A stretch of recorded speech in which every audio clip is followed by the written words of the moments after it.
page turners, welcome back to the channel. I'm Matthew, the man with a hat who reads. And for today's episode of Take 5, we are looking at one of my favorite writers out there, Grady Hendrix. And I'm going to be ranking my top 5 favorite Grady Hendrix novels. I've read pretty much all of his novels at this point. I haven't read his nonfiction one yet, Paperbacks from Hell. But the actual physical novels, I think I've read all of them now, as far as I know. Some I've liked more than others. I'm going to try to kind of talk about all of those 5 that I make my list and share maybe why they're ranked the way they are. Let's not waste any more time. Let's dive on into this list. At number 5, I have the Southern Book Club's Guide to Slaying Vampires. I'll put pictures over here because I only have actually physically own one of these. This is one I was more excited to read before I actually read it. I liked it okay. Grady Hendrix always has this really great way of writing his stuff where the chapters are kind of titled with like connections to the story. Like, for example, this being a book club, they're all named after, all the chapters are named after famous books or other books that are out there. So it's kind of fun. I just thought this one felt meandering more so than any of the other ones I've really read. It's good. I like the characters. I like the ideas. But as a whole, it just didn't quite click with me. Not as much as I thought it would. It's not bad.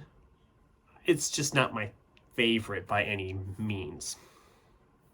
It's kind of nice because half of these titles, I don't even have to explain to you what the book's about because the title literally tells you what the book's about. It's about a book club and a vampire neighbor and all that fun stuff. So, you know, it's a fun time.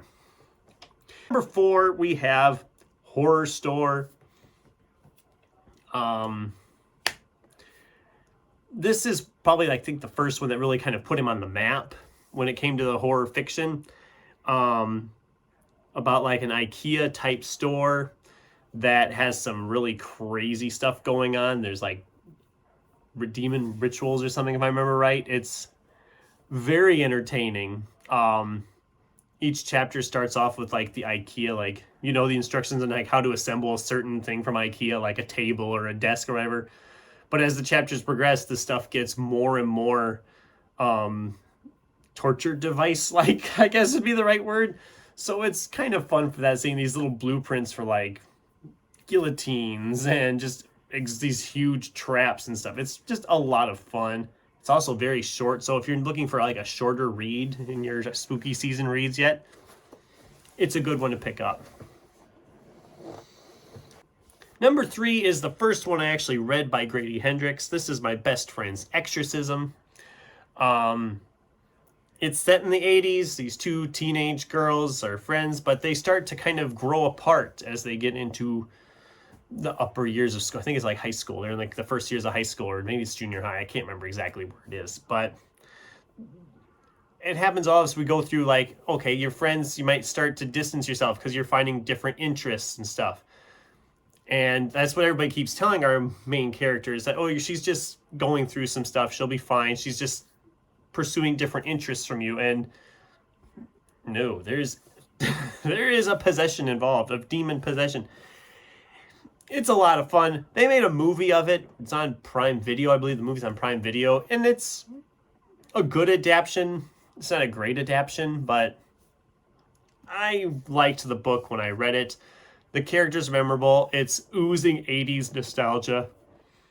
And if you're like me, you love 80s nostalgia. Even if you were barely alive in the 80s, the 80s nostalgia is like so strong. And it's just a really fun read that goes a lot deeper than you'd expect it to go.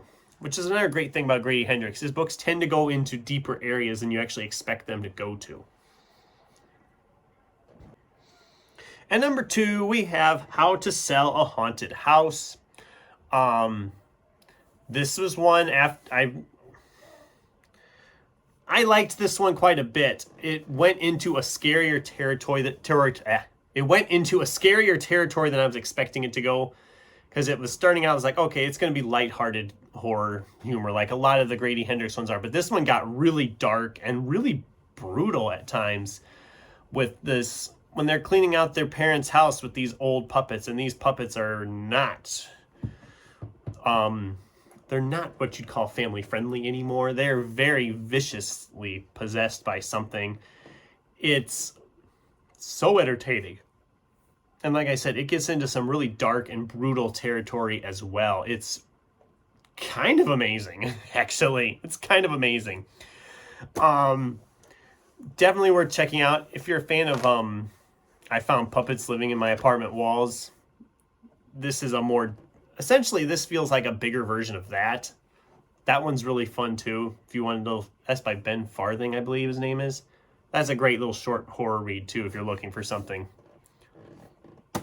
And number one, if you've been a long time follower of the channel, this shouldn't surprise you, but it's got to be the Final Girl support group. I've never been a huge horror movie guy. I've gotten more into it the last few years. But I think I read this like just after I had seen the Scream movies for the first time.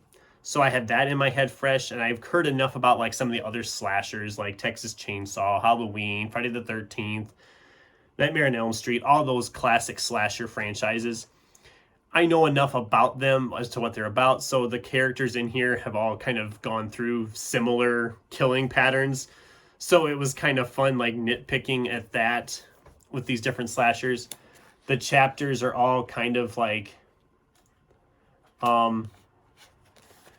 you know, like they did with the horror movies back in that time, these franchises where they kept putting the Roman numerals behind them and getting out into these just really far, like, titles. And I think one of them eventually is like just Legacy or something, or I don't remember. No, they just keep adding the numbers onto it.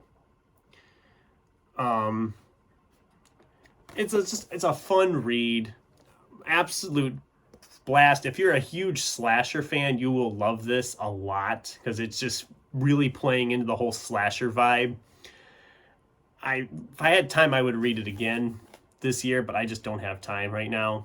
But it is such a fun read. And I've said this before about Grady Hendrix.